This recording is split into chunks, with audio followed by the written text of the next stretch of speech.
This was meant to be the largest building ever constructed by humanity. Not the tallest, not the widest, but the biggest by sheer volume ever attempted. A single structure rising 400 meters high, stretching 400 meters wide, and running 400 meters long. A perfect cube. Large enough to fit roughly 20 Empire State Buildings inside its walls. More than 2 million square meters of interior space. Fully enclosed, fully climate-controlled, sealed within one continuous form. When Saudi Arabia unveiled the project in 2023, there was no hint of doubt. The announcement was delivered with confidence. The launch films were cinematic. The renders were polished to perfection, showing a glowing metallic cube rising from the heart of Riyadh. The timeline was clear and publicly stated, announced in 2023, completed by 2030. Saudi Arabia does not cancel megaprojects. At least it never had before. So when more than 10 million cubic meters of earth had already been excavated, enough to fill thousands of Olympic swimming pools, and construction suddenly slowed, it triggered a question few expected to ask. Why was the largest building ever planned quietly placed on hold? Please take a moment to subscribe and like the video. It really helps the channel.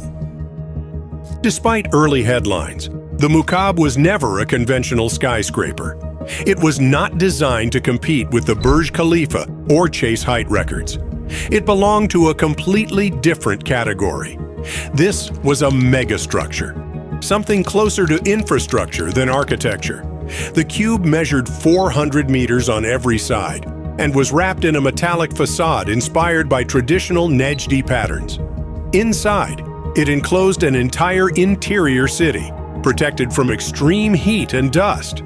At its center stood a stepped, ziggurat-style tower rising more than 300 meters, surrounded by layered platforms designed for homes, offices, retail spaces, cultural venues, and entertainment zones. Above it all sat a vast internal dome fitted with immersive AI-driven digital systems. This was not a screen added to a building. The building itself was the screen. The Mukaab was not designed to be visited briefly, photographed, and left behind. It was meant to function as a self-contained world, a place where people would live, work, and spend time almost entirely indoors. It was an experiment in scale, technology, and lifestyle, all at once. The cube was designed as the symbolic and physical heart of New Murabba, Riyadh's planned new downtown district. The estimated cost reached around $50 billion, placing it in the same financial category as the world's most expensive infrastructure projects. The wider development promised more than 100,000 residential units, hundreds of thousands of jobs, and roughly 180 billion riyals added to the Saudi economy. It was meant to absorb population growth, attract international companies, and anchor Riyadh's transformation under Vision 2030. Originally, the entire project was expected to be finished by the end of the decade.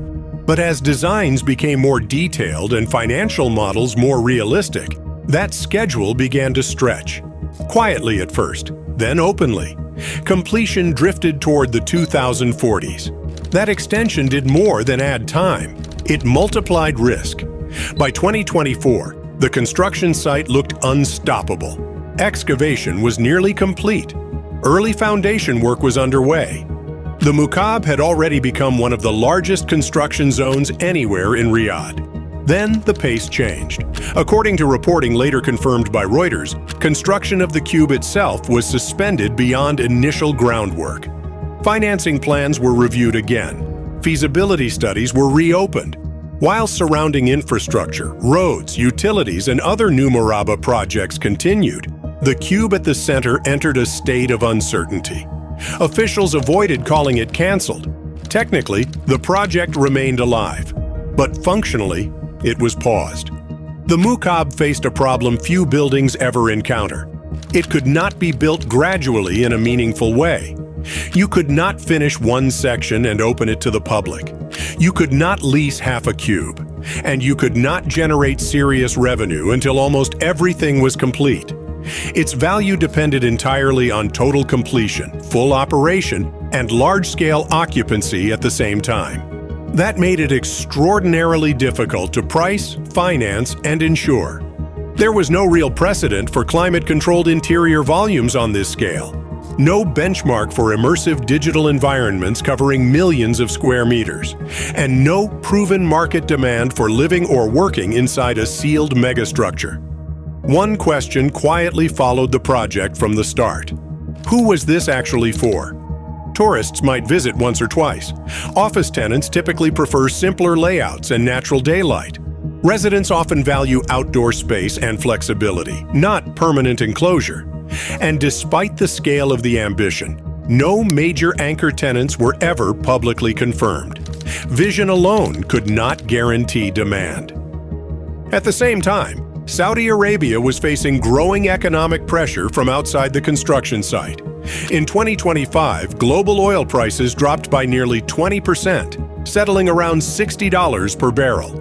Saudi Arabia's budget break-even remained significantly higher, closer to $100 per barrel. Oil still accounts for more than 60% of government revenue, meaning even modest price shifts create noticeable fiscal strain. The Public Investment Fund faced its own constraints.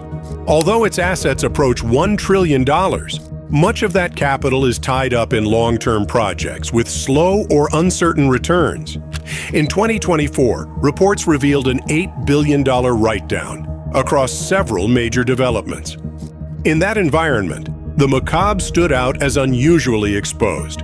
It was difficult to phase, impossible to partially monetize, and almost entirely reliant on continued state funding over many years. The pause of the Mukaab did not happen in isolation. Across Vision 2030, priorities began to shift. NEOM's The Line, once planned to stretch 170 kilometers, was scaled back and pushed deeper into the 2040s. Trojana's futuristic alpine ambitions were softened. Other high-profile projects slowed or were quietly reworked. Saudi Arabia was not abandoning Vision 2030. It was adjusting it, moving away from spectacle for its own sake and toward projects with clearer paths to delivery and return. What made the Mukaab different was its location. This was not a remote experiment in the desert. It was a pause in the very heart of Riyadh, the country's political and economic core. The funding never disappeared. It was redirected. Projects tied to immovable global deadlines accelerated. Expo 2030 preparations continued. Investment surged ahead of the 2034 FIFA World Cup. Diriyah's massive heritage redevelopment moved forward. Qiddiya's entertainment infrastructure expanded. At the same time, capital shifted towards sectors with faster and clearer returns, including logistics, mining, artificial intelligence, and data centers. Saudi officials acknowledged publicly that some projects would need to be delayed, reshaped, or scaled back. This was not framed as retreat, but as recalibration. The Mukaab was not paused because it was too ambitious. It was paused because the world changed faster than it could be built. Higher interest rates, tighter capital markets, and increased scrutiny have reshaped how megaprojects are judged. Today, scale alone is no longer enough. Projects are measured by resilience, flexibility, and the speed at which they can survive economic reality. If the largest building ever planned can be shelved after excavation has already begun, it sends a clear signal. The era of effortless megaprojects is ending, and even the boldest visions now face limits. If you enjoy deep dives into the world's biggest projects, consider subscribing. Thanks for watching Unthinkable Build.